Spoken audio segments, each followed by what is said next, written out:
Magandang araw sa inyong lahat. Ako ulit po ang inyong lingkod, si GP Bintong TV. So gayon pong araw ay gagawa tayo ng isang reaction video nang sa isang vlog natin ay may nag-react dahil daw ay sinusulot natin ang vlog na ito. So ito po ay hindi namin sinulot at hindi namin hinanap, kung hindi po ito ay hinatid kami mismo ng kagawad ng Barubo para lang malaman ang sitwasyon ni tatay. At hindi namin naakalain na ito pala ay na-vlog na ng ating dating kasamahang vlogger. At sa mga nanonood at nakakapanood ng bidyong ito, kayo na lamang po ang humusga kung tama ba ang aming ginawa, na sana si tatay ay natulungan na, ngunit nang dahil sa issue ay amin munang in-stop.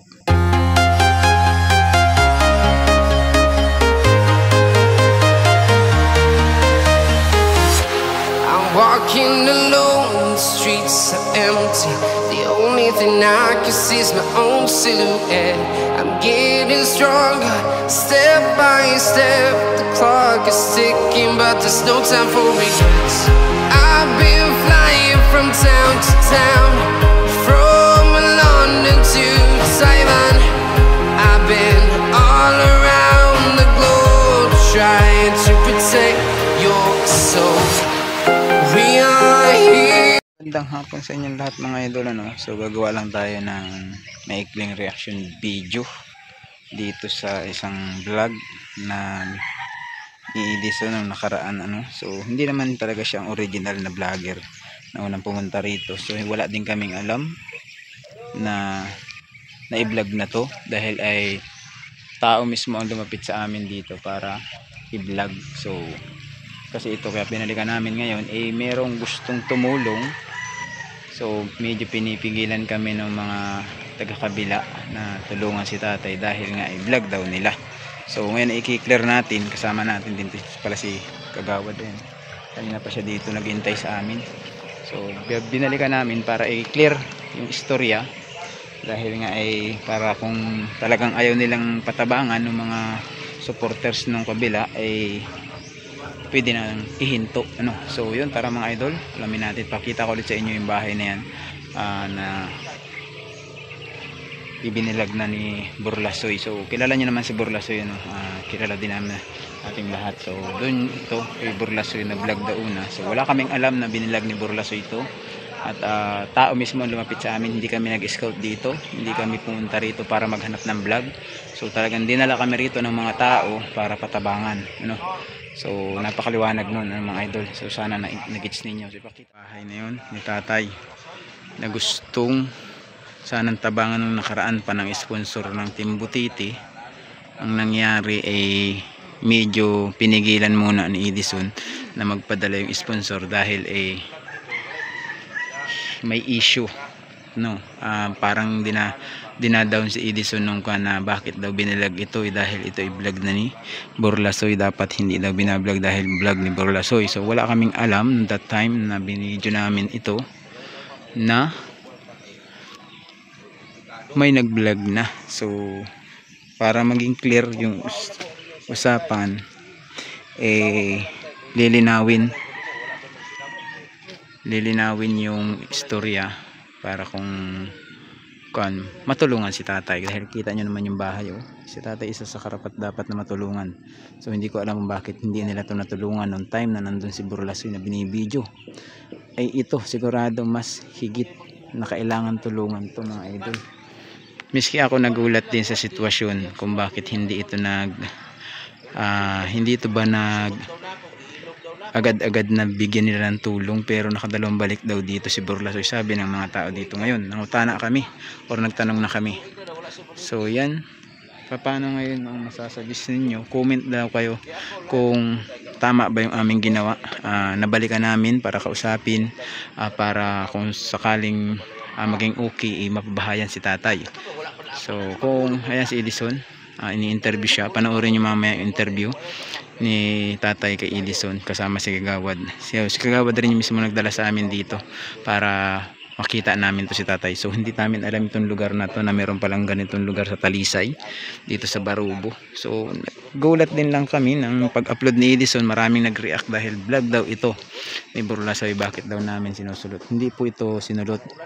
Walang nagsabi sa amin na may vlogger na bumisita na rito, Walang nagsabi sa amin, nag-video na sa kanya hindi rin niya sinabi sa amin na nabidyuhan na siya ng vlogger. So ito, on the spot sana nung nakaraan pa meron ng materialis, so hindi na lang pinadayon or pinatuloy ni Edison agad dahil nga may issue pa. So malalaman natin ito, ang result nitong video na to, kung papayag pa ulit.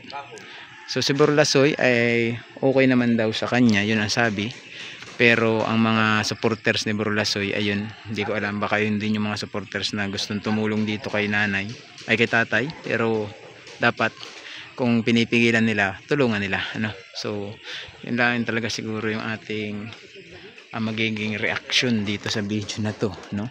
Talagang pinigilan siya ng mga supporters, no, si Edison pinigilan ng supporters ni Burlasoy dahil daw ay vlog ni Burlasoy. So bakit daw binlog? So ang tanong ko ngayon sa inyo, bakit hindi niyo tinulungan si tatay na makaalis dito, makapatayo ng bahay? Ay ito on the spot to, kailangan ng bahay nito. Miski siguro ako nag-video nito lang, may mag-i-sponsor ng pabahay, no? Kasi kita niyo ang sitwasyon ng bahay niya, talagang giba na, sira na po ang bahay nito. Bakit po pinaabot niyo pa na makarating sa ibang vlogger? Di sana hindi niyo na pinaabot, no? Tulad nito, hinanap kami mismo ni Kagawad. Ingon ni Kagawad, hindi pa nga sana ito sa amin ilalapit kay Daddy Frankie.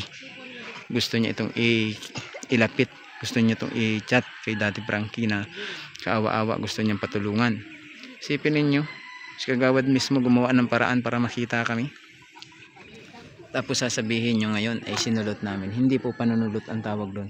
Yan po yung totoong kailangan ng tulong ng tao. Dahil kapwa na niya mismo yung naghanap ng paraan para makita kami, para madala kami rito, para mabidyuhan si tatay. Ayan si tatay. Oh. So yun mga idol, no? Paki-comment na lang po kayo kung anong masasabi nyo rito sa bahay ni tatay, na dapat pa ba itong nakarating sa ibang vlogger, dapat pa ba itong hindi pinabahayan ng unang vlogger dahil ay ganito ang sitwasyon ni tatay. So ayaw pala sana nilang makita ito ng vlogger na ganito, sana hindi na ito nakarating sa amin, at sana yung vlogger na sinusuportahan nila, pinabahayan nila to, di ba? Nagtulong-tulong sila, nag-share sila ng mga blessing nila, hindi yung comment nilang masasama ang sinishare nila. Wala man silang magandang na sinabi, no? Hindi man nakatulong kay tatay yung sinabi nila.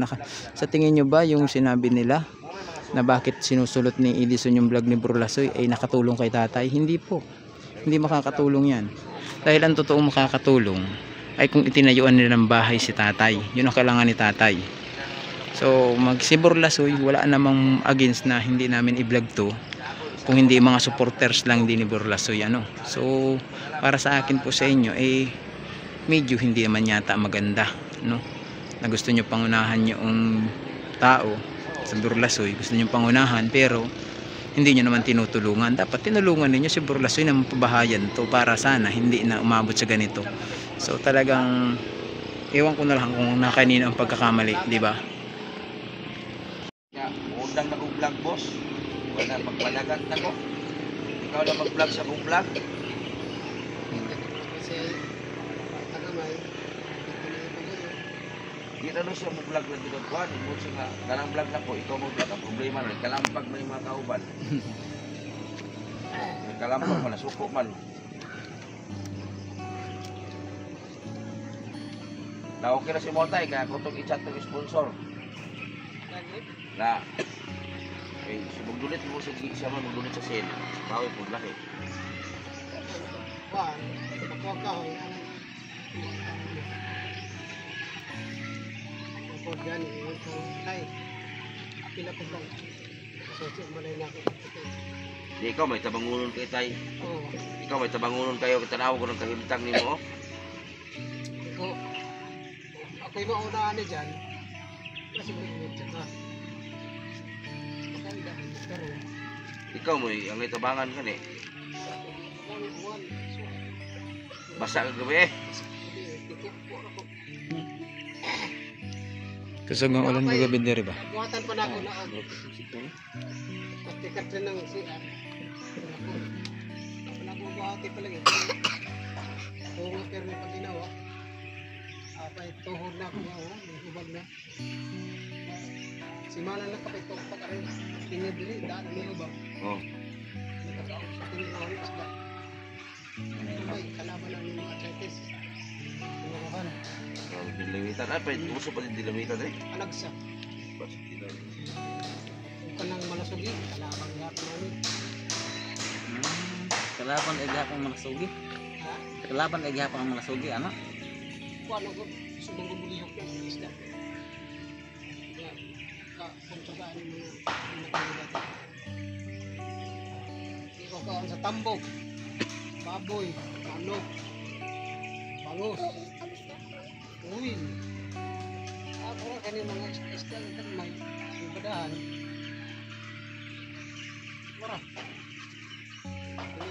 Ganas-ganas. Kuya. Tingnan nyo naman mga idol, oh, ang sitwasyon ng bahay ni tatay. Tapos ang daming mga taong pinigilan yung pag-vlog ni Edison dito dahil nga daw ay vlog ni Borlasoy. Pero si Borlasoy okay lang sa kanyang ma-vlog dahil nga hindi rin naman niya kayang tulungan dahil hindi rin siya tinutulungan ng mga supporters niya. No, hindi rin siya tinulungan ng supporters niya. Na sige lang ang react sa ibang vlogger, no? Sige lang ang bash. Pero sana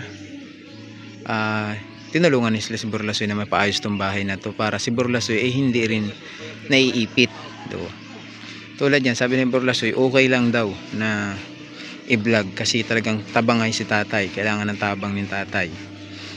Kasi nakita rin yung sitwasyon ni tatay. Pero wala siyang magawa dahil hindi naman niya kayang ipagpagawa ng bahay si tatay. Dahil walang suporta.